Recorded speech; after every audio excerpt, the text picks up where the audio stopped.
Hola, soy Jorge Carinao, tengo 35 años, soy de Temuco y soy pesista paralímpico. Para mí el deporte ha sido mi vida. Yo partí a los 13 años, me vine a Santiago a los 17, me accidenté a los 17, volví al deporte a los 19 y para mí ha sido mi vida. Para mí todo lo que tengo hoy en día ha sido gracias al deporte. Tengo una familia gracias al deporte, conocí a mi señora por el deporte. Mis planes futuros son seguir en el deporte. Yo me proyecto por lo menos unos par de años más, un par de ciclos más compitiendo. Sigo soñando con esa medalla paralímpica. Y también he logrado un poco explorar otro tipo de hobbies. He aprendido a hacer otras cosas, desligarme un poco también de eso, solo ser el deportista. Jorge, muchísimas gracias por recibirnos en tu casa de casado, y con Kai aquí que me ha dado una tremenda bienvenida, así que muchas gracias. No, muchas gracias a ustedes. Además, sabiendo que vienes llegando de Valledupar, donde fuiste el abanderado y donde tuviste un problema que finalmente te llevó a que no pudieras competir. Partamos por lo bonito. ¿Qué significó ser el abanderado de estos Juegos Sudamericanos? Ser abanderado fue en verdad inesperado, ¿no? Me sorprendió mucho cuando me dieron la noticia. Y un orgullo, fue de verdad liderar a toda tu selección con tu bandera en el desfile. Todo lo que eso conlleva en verdad es muy bonito, una experiencia muy linda. Y para mí era en un momento muy bueno porque Juegos Sudamericanos, antes de que pasara todo lo de mi lesión, era un momento donde de verdad era como para ir a disfrutar. Uh-huh. ¿Qué pasa por la cabeza cuando uno lleva la bandera de Chile en una inauguración, en una ceremonia como esa?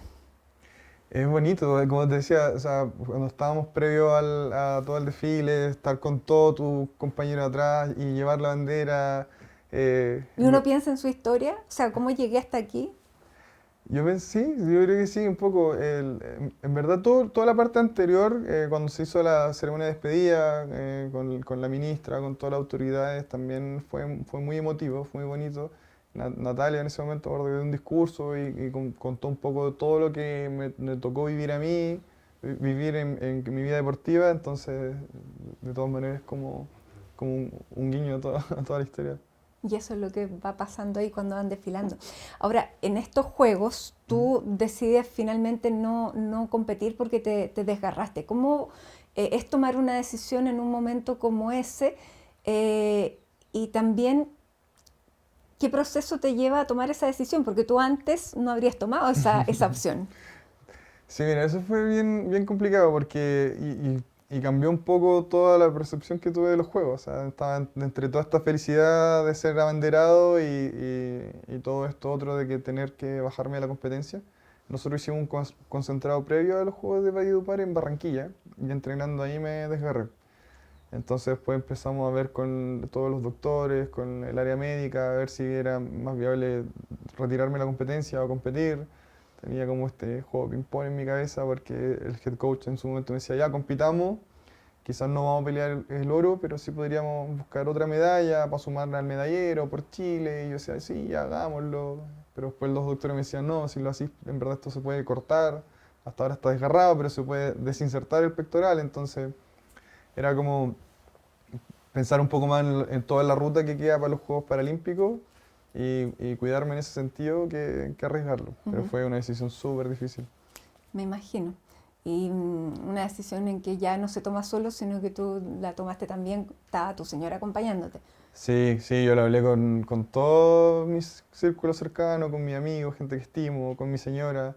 Camila igual me decía algo que es obvio, pero yo no lo había pensado. Yo me muevo con mis brazos, entonces decía como, no es el momento para que esté muy lesionado. Exactamente.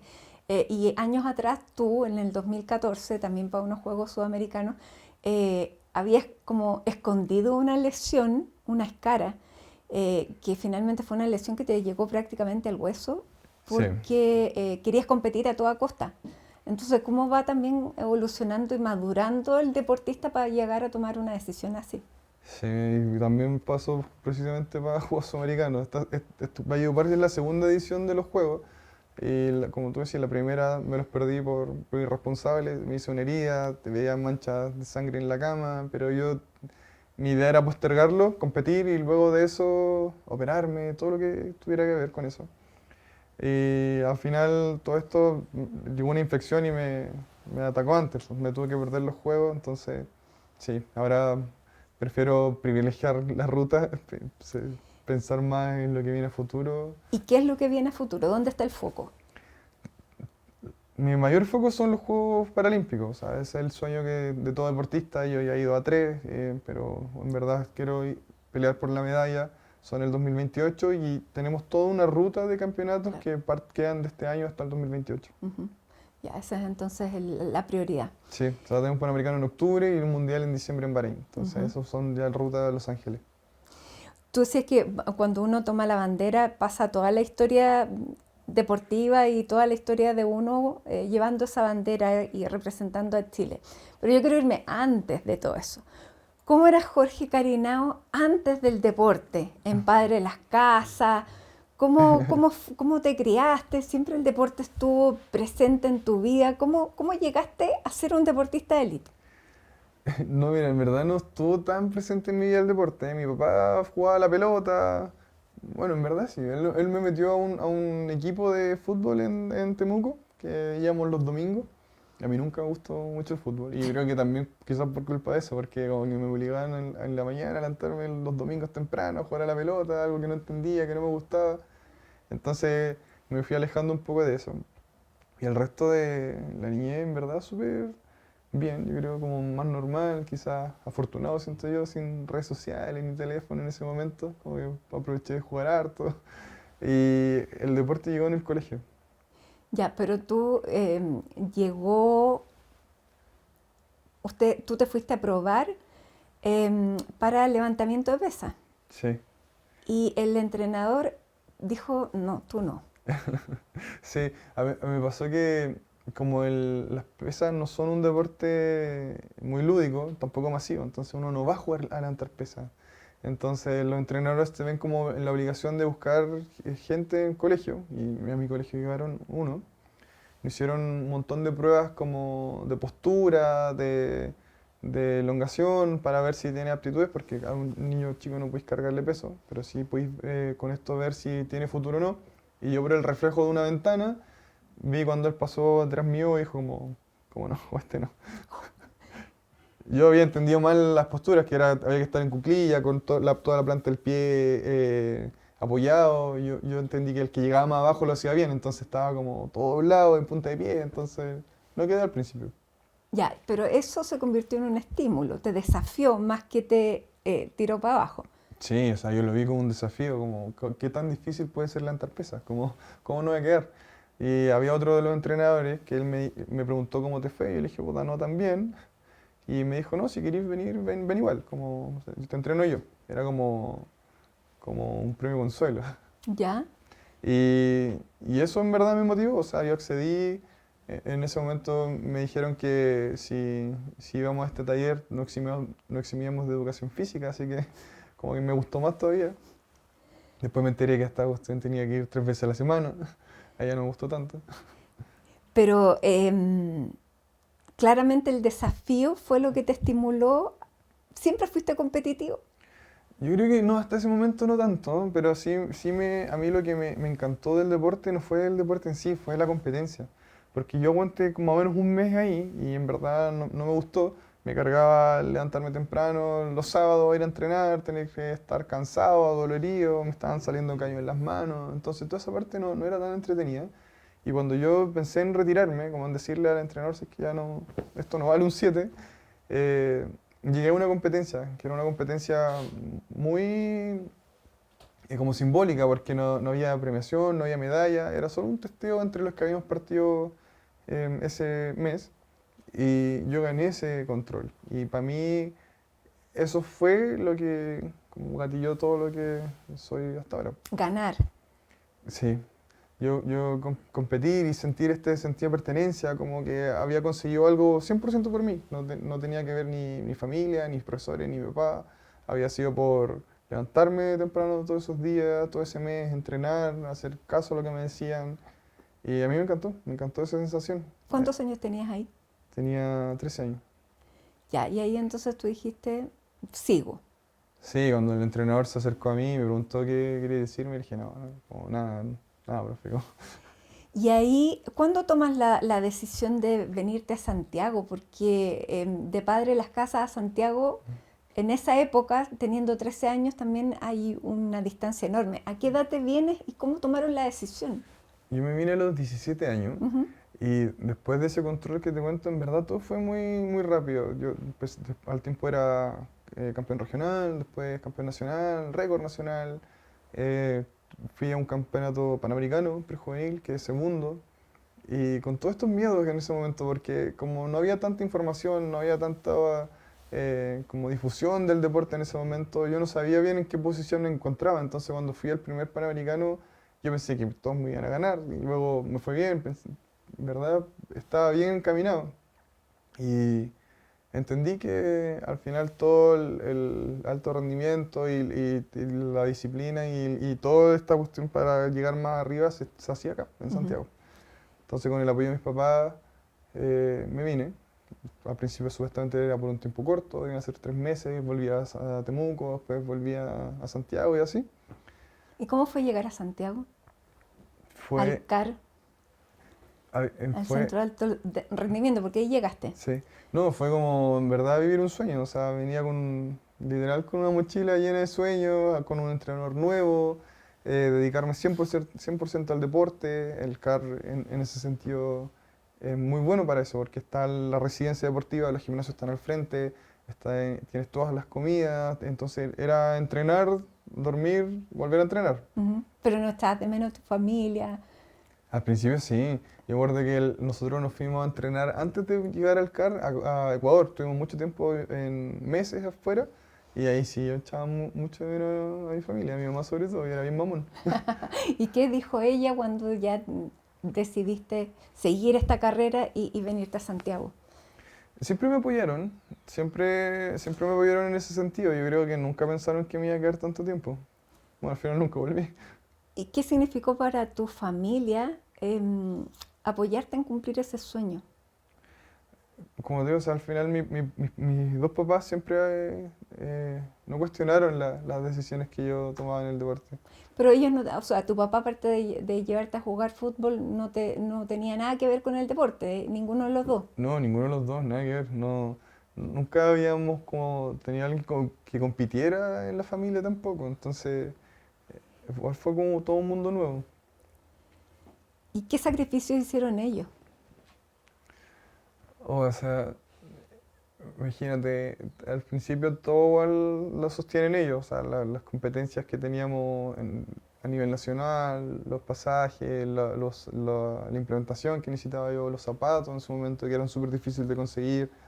En- Todo eso fue un sacrificio y una apuesta de cierta manera, como a que en verdad me gustaba y que en verdad iba a seguir. Aparte del hecho de venirme a Santiago, o sea, yo me vine a los 17 años y igual fue algo que a mi mamá yo creo que le costó. ¿Recuerdas cómo te sentiste la mañana del 20 de diciembre del 2008 antes de competir? Sí, me acuerdo perfecto. Y yo me acuerdo que la noche anterior me costaba mucho como dormir, como que despertaba un montón de veces, me sentía incómodo. Yo no sé si hay algo que en verdad te avise que algo va a pasar, pero yo sí me sentí muy raro todo ese periodo anterior. Me sentía como sin ánimo, pero tampoco me sentía cansado, ¿Ya? como que algo no estaba bien, nunca me había sentido así, nunca me he vuelto a sentir así. Y ese día no querías competir. No, no, teníamos este control que era como para testear un poco al entrenador que teníamos en ese tiempo, que era un cubano. Ujú. Y no me sentía bien, o sea, no me sentía con ánimo, pero tampoco era como para decirle a mi No, estaba entrenador, enfermo, claro, no había claro, nada que fuera, digamos, concreto para decirle, no, tengo fiebre, no. Ok. no había nada. Y ahí Pe- ese día tú tenías tus maletas hechas para volverte, porque era 20 de diciembre, a Padre Las Casas a pasar la Navidad, ¿no? Sí, habíamos estado todo ese año compitiendo y entrenando en Santiago, entonces 20 de diciembre por fin podía irme a Temuco a pasar Navidad, Año Nuevo con mi familia. Ya, ¿y qué pasó? Nosotros teníamos este control y toda la competencia la estábamos guiando nosotros. Entonces yo pedí abrir con 110 kilos, que era mucho menos peso del que yo levantaba, eh, que mi entrenador en ese momento igual se enojó porque estaba pidiendo muy poco peso.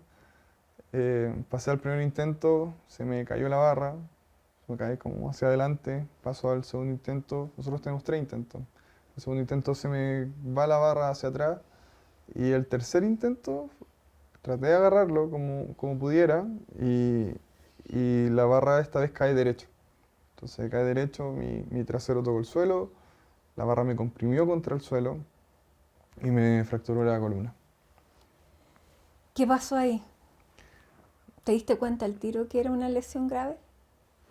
No, en jerga como de pesas, cuando uno fallaba los 3 intentos le decíamos irse en blanco. Ya. Y era la primera vez que yo me iba en blanco en arranque. Entonces eso fue lo único que pensé en cuanto la barra cayó, como puta. Cuando caí al suelo empecé a sentir hormigueo en las piernas y dentro de mi ignorancia en ese momento yo pensé que era algo más, no tan grave. De hecho me acuerdo cuando ya estábamos, cuando pasó todo lo de la ambulancia, del hospital, yo sacaba cuentas, como teníamos un Panamericano en abril, yo decía es diciembre, ya estaré enero, si me operan ahora, enero estaré bien, febrero rehabilitación, a marzo, abril, quizás alcanzo a llegar. Como esas eran las cuentas que sacaba en ese momento. Hasta que entró un doctor y él me explicó ¿A lo que cuánto realmente estaba tiempo? pasando. ¿Mm? ¿A los cuántos días?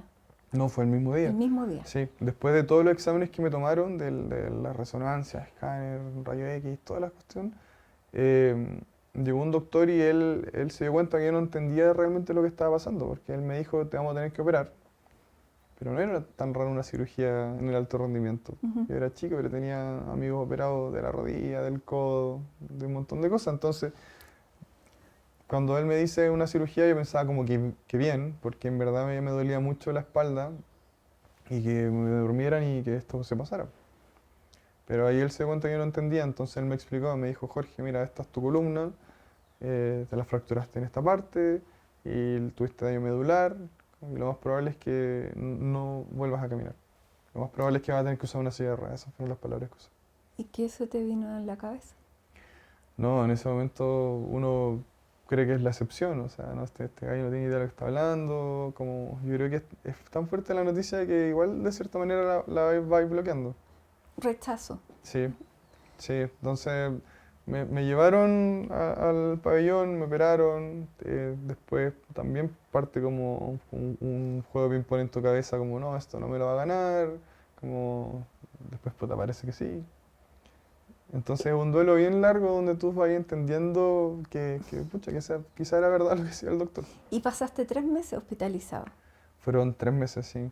Sí, la cirugía generalmente no es tan invasiva, como no son 3 meses por la operación, son 3 meses donde ellos te enseñan a vivir una vida sentado. Entonces tenía muchas terapias con kinesiólogos, con terapeutas, para que me enseñaran a andar en silla de ruedas, a moverme en silla de ruedas, a vestirme. Tú al principio no querías ni mirar la silla de ruedas. No, yo lo odiaba, o sea, para mí era un recordatorio de lo que estaba pasando. Después la empecé a querer, o sea, al final con eso me muevo. ¿Cuándo entendiste que la vida que uno se va construyendo en la cabeza iba a ser distinta? A mí me costó harto eso, porque yo siento que fui un afortunado de encontrar algo que realmente me apasionaba siendo muy chico. Y que se me arrebatara así de un momento a otro era muy difícil. Yo traté de estudiar y empezaba a Porque pensar, después de esto tú dijiste, se acabó el deporte. sí, sí, o sea, yo no conocía, no sabía tanto del deporte paralímpico en ese momento. También tenía mis prejuicios sobre él, que era más como de rehabilitación, más un tema así. Entonces no que era alto rendimiento. Entonces ni siquiera fue una opción al principio. ¿Y qué decidiste hacer? Ya, quiero hacer otra cosa, nada que Ujú. ver. ¿Hacia dónde fue tu camino ahí cuando ya saliste del hospital? O sea, yo creo que estaba medio perdido en ese momento. Yo solamente pensaba en seguir como el camino normal de seguir estudiando y ver qué pasa. ¿Qué querías estudiar? Tampoco lo sabía tanto en ese momento. Había pensado en ingeniería comercial o alguna ingeniería, pero después igual me limitaba un poco todo el tema de la silla de ruedas porque me acuerdo que, no sé, siempre me gustaba mucho el tema como de la construcción, ingeniería en construcción, Ujú. pero después pensaba cómo me voy a meter ahí con la silla. Entonces era bien complicado en ese momento. Y te metiste a un preuniversitario. Sí, al final no fui nada, fue un error haber ido a esa cuestión ¿Por porque, qué? porque como digo, o sea, la idea era mantenerme haciendo algo como para tratar de mantenerme activo, pero el lugar tenía un peldaño para entrar, entonces tenían estas sillas que están pegadas a la mesa, como una silla de ruedas no cabía, entonces a todo lo que a mí me costaba como todavía asimilar, era más cacho ese lugar, porque tenía que pedir ayuda para subir, tenía que llegar y mover una mesa, ponerla al revés. Entonces al final terminé, yo creo que debo haber ido 3 veces. Nada, nada. No, nada, lo dejé botado. Y del seguro que recibiste, yo leí que te compraste un Mustang rojo. Sí, sí, lo que pasa es que dentro de toda eso y la plata que tenía como guardada de cuando era más chico, porque competía, me alcanzaron a pagar antes, eh, estaba esta como beneficio que tienen las personas con discapacidad de importar autos. Entonces ya compramos un auto en una subasta en Estados Unidos que no era ese y después como que fue mutando un poco la idea y terminé con ese auto que fue una pésima decisión. ¿Por qué? Porque era muy chico, fue entretenido, pero Ya, pero ¿qué te gustaba de ese auto, de subirte a ese auto? ya me gustaba el auto, en verdad, me gustaba el auto. Aparte, siento que el manejar igual da mucha libertad a la mayoría de la gente que anda con silla de ruedas o que tiene alguna discapacidad, porque en un auto eres uno más. Entonces no se ve la silla, te mueves igual que el resto. Entonces al principio yo me aislé un poco en eso y andaba en ese auto a todos lados. Y me pasaba que llegaba al preuniversitario y me cargaba que me vieran y aparte llegaba en ese auto que era súper llamativo y cuando se abría la puerta se bajaba una rueda, después bajaba otra rueda y armaba mi silla, entonces más me miraban. Entonces pues digo, fue una pésima decisión, no era el momento. Claro, porque era en el fondo no para, para alcanzar la independencia, sino que para esconder algo que tú no querías asumir. Claro, sí, no, de todas maneras, o sea, al final, al principio, como decía todos, yo creo que los primeros 2 años fueron muy difíciles. Yo decidí quedarme en Santiago, no volver a Temuco, entonces me quedé con mis amigos, pero mis amigos eran deportistas y su vida continuaba. Entonces a los 3 meses que yo salí del hospital ellos se fueron de viaje, meses fuera entrenando y yo me quedé solo. ¿Y qué hacías ahí solo? Andaba en el auto. Ya, No, carrete. también sí, salía como donde gente no me conociera, como que te empezás a aislar y vais cayendo en un hoyo y yo siento que igual era necesario, porque cuando toqué fondo fue donde ya me di cuenta que tenía que hacer algo. ¿Y qué fue ese tocar fondo? Verme solo, verme perdido, haciendo realmente nada, como sin ninguna meta, sin nada que me moviera, Ujú. como vivir el día a día porque sí. Mm. Y darme cuenta que en verdad estaba solo escondiendo todo esto que me dolía de la silla de ruedas. Como llegó un momento en que ya pensé, como ya, sí, quedaste en silla de ruedas. Terrible, pero ¿qué vaya a hacer? O sea, si seguía así, en verdad no vaya a caminar, nada va a cambiar. Como, ¿vale la pena seguir así? ¿O empezamos a hacer algo? ¿Y quiénes te acompañaron en ese momento? Mi familia, sí, mi mamá, mis amigos. Mi mamá, eh, yo creo que ella le costó mucho más que a mí asumir la discapacidad, entonces igual me apoyó mucho en ese sentido, pero igual a mí me dolía verla así, que no asimilaba lo que me estaba pasando. Mm. Y mis amigos también me apoyaron mucho, pero siento que en esto en verdad es necesario que tocar fondo. Te tiene que hacer sentido a ti. A ti, sí. ¿Y cuándo dijiste, ya, el deporte puede ser también una alternativa? Mira, cuando yo decidí volver al deporte, yo pensé en hacer deporte como para mantener un poco activo. Porque mis amigos me decían, estás súper flaco, ¿por qué no hacía algo? Y ahí pensé en jugar tenis, pero también porque tenía todos estos prejuicios que te decía antes, o sea, de que el deporte paralímpico no era alto rendimiento y yo no me veía compitiendo tampoco en algo así. ¿Cómo veías el deporte paralímpico? Como algo más de rehabilitación, como más recreativo, o sea, ni siquiera recreativo, yo creo que rehabilitación, de esa manera yo lo veía. No que fuera una competencia No, como que, de qué profesional. lindo se ven, como más como de la pena. Y cuando fui a buscar información para ver dónde podía jugar tenis, ahí el gerente de la federación en ese momento, que era Patricio Bowen, él me dijo, no, que vaya a jugar tenis tú tenés que levantar pesas. Y yo solo me reí y lo miré y él me mostró una carpeta donde estaban las marcas de clasificación para los Juegos Panamericanos de Guadalajara, el 2011. Y me dijo, esto tienes que levantar si querés ir a los Juegos. ¿Cómo te la podí? Y como yo ya había levantado pesa antes, veía la marca y en verdad no era imposible. Entonces lo tomé como un desafío. A mí me choca mucho, que fue muy parecido a mis inicios. Entonces era un deporte que no me gustaba, que lo encontraba aburrido en su momento, pero llegar a los Juegos Panamericanos fue volver a esta competencia donde yo me quería retirar y enamorarme de eso. Como en verdad nunca fue tanto el deporte, sí, pero sí la competencia. Ujú. Pero también era enfrentarte a la misma situación que te generó la discapacidad. Sí, ¿Cómo fue esa paradoja también de volver a la vida, a tu vida anterior, con lo mismo que te la había quitado? claro.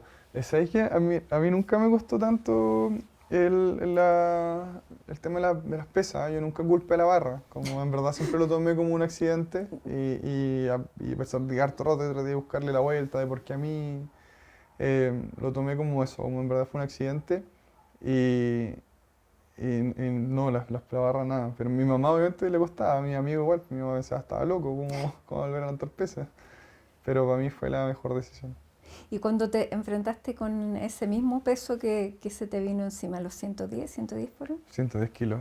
¿cómo fue levantar los 110? Eso sí me costó, como que nunca lo pensé tanto cuando volví a entrenar, cuando tomé la barra por primera vez, en verdad me dio mucha pena, pero como entre pena y alegría. Pero cuando pasé por 110 kilos por la primera vez, como que igual los evitaba, como que prefería ir a 111, 112. Pero era más rabia pensar que ese peso me había cambiado la vida. ¿Y alguna vez has sentido miedo debajo de la barra? No, no, nunca en verdad. No. Aparte, no, las pesas paralímpicas igual son bien seguras, como que hay gente cuidándote, hay spotters que se le dice, entonces en ese sentido no. Y después del accidente ya tuviste que empezar a conocer de nuevo tu cuerpo, a ser independiente. ¿Cuándo sentiste que lo lograste? ¿Y cómo tuviste que convivir con este nuevo cuerpo? Yo siento que es un aprendizaje constante, ¿eh? Yo el primer año lo pasé muy mal, el segundo ya un poquito más como entendiendo lo que significaba, pero mientras más conocía gente, más cuenta me daba de que había muchas cosas que yo no tenía asumido y me daba cuenta en ellos que me faltaba. Entonces, Por ejemplo. por ejemplo, yo sentía que ya podía vivir mi vida bien y estar en la casa, salir a comprar, hacer como cosas cotidianas, pero sí me da vergüenza, no sé, salir a un bar o a una disco. Y conocía gente que lo hacía, entonces como que me invitaban y entre medio de la vergüenza y todo, como que lo terminaba haciendo. O, o exponerme a más situaciones así, sobre todo cosas sociales. ¿Pololeabas?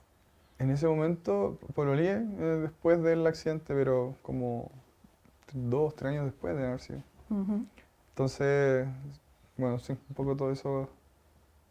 claro. ¿Y cuándo te sentiste ya definitivamente bien en tu nueva realidad y en tu cuerpo y te sientes independiente? ¿Cuándo?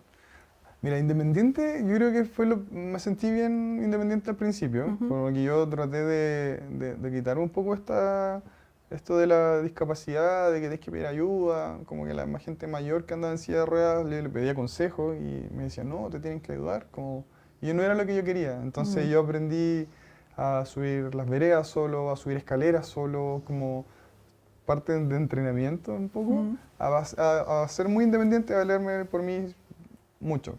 Pero Bueno, porque además tú tienes mucha fuerza en los brazos, cosa que alguien que maneja una silla de ruedas no, claro, no es así, claro. levantar pesas también fue un Claro. plus en ese sentido, sí, también me ayudó harto en mi rehabilitación. El deporte siento que hace muy bien para eso. Ujú. Y, y como te digo, o sea, todas estas cosas sociales en verdad me costaban mucho y yo creo que hay muchas cosas de esas que Camila, mi señora, quizás hasta no hace mucho tiempo me ayudó a superar. Ujú. Y hoy día sí me siento completamente ya rehabilitado, pero en verdad fue un proceso muy largo. ¿Volviste al CAR? Volví al carro, sí. Yo, en verdad, siempre me permitieron quedarme ahí, pero hubo un momento donde yo igual me sentía incómodo ahí porque ahí vivían los deportistas y yo en ese momento después ya no hacía nada, entonces yo preferí irme. Y, y cuando ya pude entrar por logros deportivos, ahí sí me sentía parte de eso. Ujú. ¿Y cómo ha sido vivir tantos años en el CAR? Fue entretenido, fue toda una experiencia. El CAR al final, como te decía antes, tiene todas las facilidades para que alguien pueda desarrollarse en el alto rendimiento. Pero igual es agotador porque tiene un montón de reglas. Ahora son un poco más libres, pero en su momento al principio donde tenías que llegar a las 11, estar dentro de tu habitación. Los sábados podía llegar a las 12, entonces como vida social igual era difícil de tener, como sabes. Terminaba de entrenar súper tarde, a las 7 y ya era ir a dormir, ¿no? Ujú. ¿Cuál ha sido el éxito más grande que has tenido tú como deportista, más allá del lugar que hayas tenido en el medallero? ¿Cuál ha sido tu victoria más grande en el deporte? Mi victoria más grande en el deporte, o sea, deportivamente siempre me han dicho que el sexto que tuve en los Juegos en Río ha sido el mejor resultado. Fui campeón mundial en total el año pasado, pero la medalla que yo más cariño le tengo fue a Toronto, el 2015, ¿Por qué? el campeonato panamericano, porque para mí fue como cerrar un ciclo de todo lo que me había pasado. Como yo siempre soñé con los Juegos Panamericanos o con una medalla así, entonces cuando obtuve esa medalla, mientras la veía fue como un poco volver y realmente pensar en todo lo que me tocó vivir y pensar que quizás ese era algo, como encontrarle significado a mi accidente, pero yo no sé si habría tenido una vida quizás tan exitosa como deportista convencional como ha sido como paralímpico. Entonces, para mí fue un cierre a mi accidente y darle un poco de sentido a esto. Ujú. Y ahora, ¿qué piensas del deporte paralímpico? Ahora pienso que es muy bueno para una rehabilitación, Ya. pero que no es rehabilitación. El deporte paralímpico de alto rendimiento, en verdad, es alto rendimiento. Los otros países invierten un montón en eso, tienen un montón de infraestructura, hay gente increíble en el deporte paralímpico. En verdad es igual al olímpico. Ujú. ¿Y cuál es el futuro que tú ves en este deporte? ¿En mí? Sí. Y como digo, yo sueño con una medalla olímpica, una medalla paralímpica. Lo veo posible aún. Sí. Y yo pretendo continuar en el deporte por lo menos quizás un ciclo más, después de Los Ángeles. Quizás ir a Brisbane 2032. Pero falta para eso. Sí, Y entre medio va pasando la vida. ¿Cuándo conociste a la Camila? yo conocí a Camila para los Juegos Americanos del 2014, pues es que me perdí. Ya. Ella estaba entrenando en el CAR porque era parte de la selección de gimnasia rítmica. Ahí fue donde nos conocimos. Y ahí se gustaron al tiro, ¿cómo fue? No nos dan el tiro, a mí me gustó primero. Ya.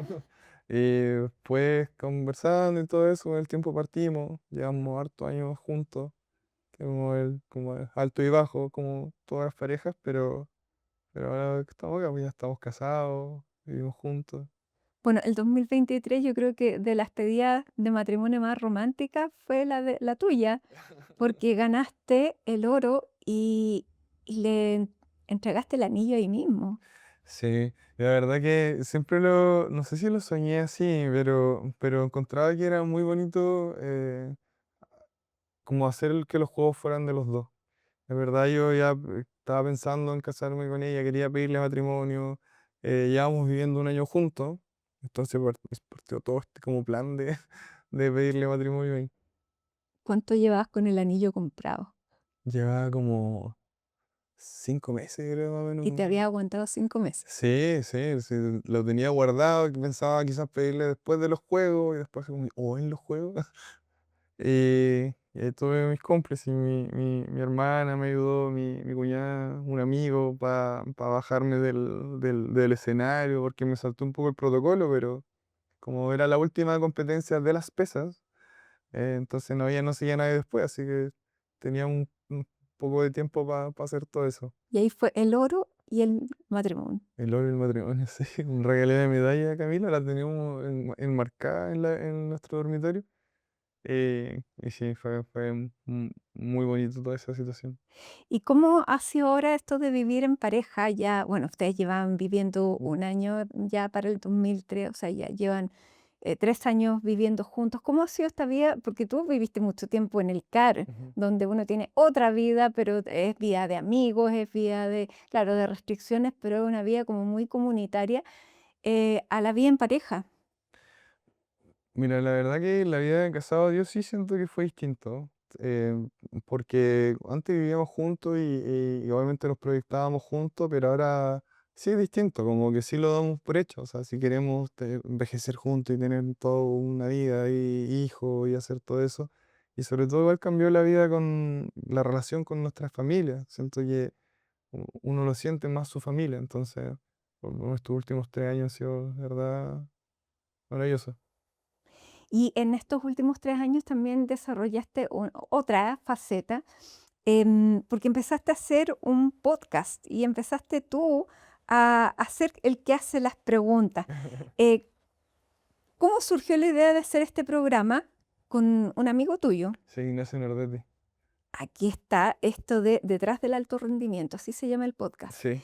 ¿Y ya cuánto tiempo vienen haciéndolo? Porque ya llevan muchos capítulos. Llevamos un poquito más de un año. Sí, Ya, llevamos 4 temporadas, llevamos como 30 y tantos capítulos. Y partió acá, estábamos afuera en la terraza con Nacho un día conversando de cómo qué podíamos hacer con las redes sociales. A mí me ha encantado todo esto de las cámaras, las luces, el mundo audiovisual. En verdad se convirtió como un hobby para mí. Y muy autodidacta y aprendiendo. Entonces con Nacho buscando cómo darle un poco de uso a eso. Yo había pensado en hacer un podcast, pero yo grabarlo, como producirlo. Y el Nacho me decía, no, hagámoslo nosotros. ¿Y qué vamos a hablar? Decía, como, y ahora que tú entrevistas a otros deportistas, ¿qué has descubierto escuchando otras historias? "Oh, mira, ha sido muy entretenido todo el podcast. Yo creo que todos los deportistas lo hemos pasado más mal que bien. Hay más historias de derrotas que de victorias. Y de eso se aprende mucho. Y darte cuenta de cómo afrontan los demás ese tipo de situaciones, en verdad ha sido muy bonito, porque igual aprendemos nosotros de los demás. Ujú. Entonces, escuchar historias, no sé, como o la Vale Toro o deportistas que tienen muy buenos resultados y aún así se sienten frustrados, hablamos harto de salud mental también. Entonces, muy entretenido. Eso es una gran verdad, o sea, el éxito se construye de muchísimas derrotas. Ujú. ¿Cómo se aprende de las derrotas? Es que eso igual hemos aprendido harto, como en verdad el éxito no te enseña nada, como que uno gana y salió todo bien y ojalá repetirlo, pero las derrotas son donde uno puede realmente pensar y ver qué hiciste bien, qué hiciste mal, qué puedes repetir. Y yo trato de siempre hacer ese análisis cuando me va bien y cuando me va mal, como, y sobre todo cuando te va mal. Mm. Eh, y bueno, y también descubrir que los grandes, en todo sentido, también tienen sus debilidades y sus momentos de flaqueza y de que finalmente hay que nos apoyamos entre todos. Claro. Sí, o sea, a todos les pasa y lo más probable en el deporte te va a pasar varias veces. Ahora, esta es una parte que estás desarrollando porque tú, o sea, la vida es muy larga y puede tener muchos caminos, pero un camino importante que tú has definido con Camila es que quieren formar una familia y que quieren ser padres. Sí. ¿Cómo ha sido ese camino? Ha sido, mira, al principio no cachábamos nada. Entonces, para mí, igual yo estaba muy asustado en el comienzo porque no sabía si realmente podía hacerlo. Entonces, era algo, una duda muy grande que tenía y que fui pateando como para no pensarlo. Llegamos a esta clínica que es SG Fertility, donde ellos nos están apoyando y nos explicaron cómo es todo el proceso y estamos viendo todo el tema de la paternidad. Es posible, entonces estamos muy entusiasmados con eso. ¿Y qué despierta en ti la idea de ser padre? Es algo que en verdad siempre he querido, igual me da miedo. Y yo creo que estamos esperando un poco de repente a sentirnos preparados para ya dar el siguiente paso, pero igual hemos escuchado harto que uno nunca se está preparado. Nunca, nunca. Claro. Pero hay cosas que a ti te gustaría em, transmitirle a un hijo de la experiencia que tú mismo tuviste con tu padre. ¿Cómo fue la relación con tu papá? Con la relación con mi papá fue muy buena. Fue, y quizá un poco igual más a la antigua, mi papá igual es como más, como rudo, duro, ¿me entiendes? Como, no sé si distante, pero sí tenía un poco más esa posición, como más para el sur sobre todo, pero siempre fue muy cercano. Ujú. Como íbamos a jugar los fines de semana a la pelota, a mí no me gustaba tanto, él trabajaba en construcción, y no, fue una relación muy bonita. Hay algo que no te he preguntado. ¿Qué, ¿cuánto pesa en ti tu ascendencia mapuche? Mira, de verdad yo sé muy poco de los mapuches, me gustaría saber más. Mi familia, no hay como, más allá del apellido, como directamente alguien que haya vivido en comunidad o algo así. Ujú. Pero a mí me gusta, ¿Mm? sí, me gusta como lo yo como con orgullo. Y eso antes era distinto. En algún momento quizás sí, O sea, a lo porque, mejor a tu papá le tocó otra experiencia. claro, o sea, no sé en verdad, no sabría decirte, pero a mí sí quizás cuando era más chico quizás me molestaban un poco con eso. Pero en verdad con el tiempo empecé a tomarle como cariño, como que siento que en verdad tiene como un valor muy importante. Es un orgullo para ti. Sí, sí. Como digo, me da lata no saber más. Leí un poco de la historia de ellos, como va esta parte de que quizás nosotros contábamos más la parte de los españoles y como las derrotas de repente, pero hay muchas historias de victoria por parte de los mapuches. Entonces al final no fueron conquistados y siento que hay una historia muy valiosa ahí y potente que quizás como nosotros como país deberíamos conocer más. ¿Y habrá algo de esa sangre en ti que te haga ser todo lo fuerte que has sido? Yo prefiero pensar que sí. Sí, yo creo que todo eso también tiene un peso en cómo me va en mi rendimiento. Quizás si hubieran escuelas en estas comunidades, quizás podrían haber más deportistas también. Ujú. Como en otros países, o sea, por ejemplo, Nueva Zelanda, que tienen como todo el tema de los maorí, y son gente quizás que es un poco más excepcional, quizás también por sus raíces. Bueno, y eso entonces es una parte que tú le quisieras transmitir a tu hijo o hija Ujú. en el futuro. Sí, de todas maneras. Ahora, llevas mucho tiempo buscando una medalla. Ujú. Em, Cuando tú, si algún día estás con tu futuro hijo, que seguramente lo vas a tener, y le hablas de los triunfos, ¿qué, qué peso tiene una medalla en la vida, hablando a un hijo de triunfos? ¿Qué peso tiene una medalla? ¿No? Yo creo que llevo años persiguiendo una medalla, pero también entiendo que ya no es el logro, no es el fin. En verdad aprendió a disfrutar del proceso y a valorarlo aún más. Entonces, yo siento que una medalla en verdad no define a ningún deportista. Sí hay un poco quizás de obsesión y llegar a esta meta que uno quiere, pero sí yo estoy, sobre todo ahora, hoy en día, disfrutando mucho todo el proceso. Y además que de un deporte donde la exigencia es individual y uno se vuelve muy competitivo, cuando empiezas a vivir de a dos, ya las cosas, o sea, son distintas. Pese a lo competitivo que puedes ser en tu disciplina, ya no eres solo. Sí, pues. Claro, y eso cambia todo. Y también es un agrado, porque al final Camila igual me saca mucho de todo lo que es el alto rendimiento y de estar pensando en todo, siempre en el entrenamiento, en las competencias, en las lesiones o todo lo que conlleva el deporte. Entonces, logro diferenciar mucho todo lo que es competencia versus mi vida personal y llegar acá y hablar con ella y escuchar como otro tipo de problemas o hacer otro tipo de cosas juntos, en verdad me desconecta. Ujú. Ese es o sea, si tú definieras los logros, esto que estás viviendo ahora es más grande de los logros deportivos. De todas maneras, o sea, yo pienso que lo más grande que me ha dado el deporte, es mi familia. Si hoy día te pudieras encontrar con este Jorge Carinao el 20 de diciembre del 2008, sin contarle lo que va a pasar? ¿Qué le dirías? Oh, yo le diría que confíe, que en verdad va a haber momentos muy difíciles, que lo va a pasar muy mal, pero que al final todo va a estar bien. Ujú. Eh, ¿Cuál es el logro más grande que, que sientes que has vivido contigo mismo respecto a la definición de identidad? Porque esto es más allá de una historia de superación y yo creo que muchas veces restringirlo a una historia de superación es limitarlo mucho. ¿Cómo ha sido este proceso? ¿Cómo ha sido todo este proceso?